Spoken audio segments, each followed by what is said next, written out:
که په وطن باندې شهید شوې که په وطن باندې شهید شوې په تار د زلفو به کفن درله ګنډمه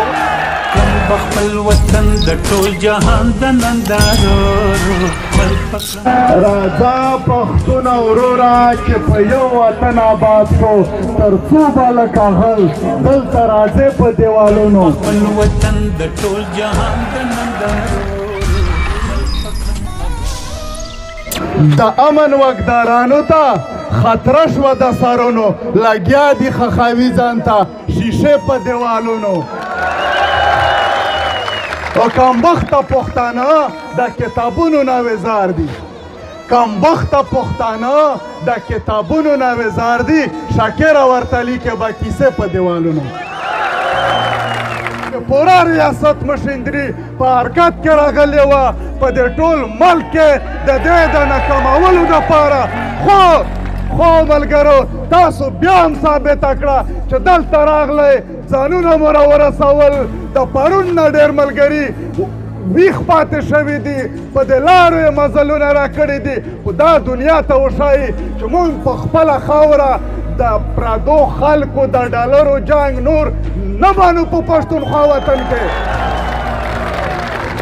دا خلک که زموږ ارمان شهید که زموږ عارف شهید که زموږ د خړ کمر شهیدان که زموږ د واڼه شهیدان که زموږ د چمن شهیدان که زموږ اولنی په کابل کې شهید چې زموږ څومره شهیدان ملګري دي بیا هغې نه پس چې زموږ څومره په جیلونو کې ملګري دي که هغه د کراچۍ په جیل کې دي که هغه د چمن په جیل کې دي که هغه د بنو په جیل کې دي خو زه سپیشل ذکر نه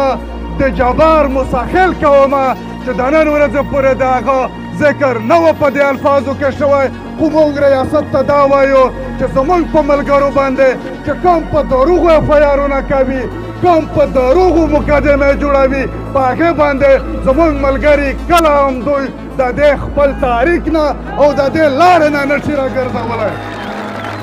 او زموږ په ملګرو باندې د غدارې د بغاوت د هر څه په کیسونو ستړي شول په جبار پسې د چرسو کیس لیکلی دی چې ډېره لویه د شرم خبره ده د دې حکومت دپاره دا خاص کر د بلوچستان حکومت دپاره نو ملګرو زه خبرې نه اوږدومه خو موږ دا وایو چې دا خلک دی زموږ د صبر امتحان نه اخلي چې کوم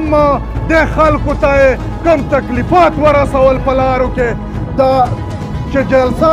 کمپین شروع شوی دی زموږ ملګرو ته یې کومې ستړیاوې ورسولې نو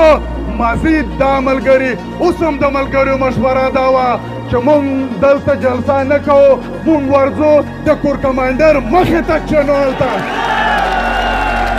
نو ملګرو مشران به تاسو ته په تفصیل سره خبرې کوي مشوره به هم کوو خپلې جذبې به هم اوچتې ساتې خپله حوصلې به هم لوړې ساتې چې زموږ کوم ملګري په جیلونو کې دي کوم ملګري شهیدان شوي دي هغې ته د عقیدت ګلونه وړاندې کوو سپیشل ارمان لوڼي شهید ته چې د دې وطن شهید دی د افغان قام شهید دی د پښتونخوا وطن شهید دی زه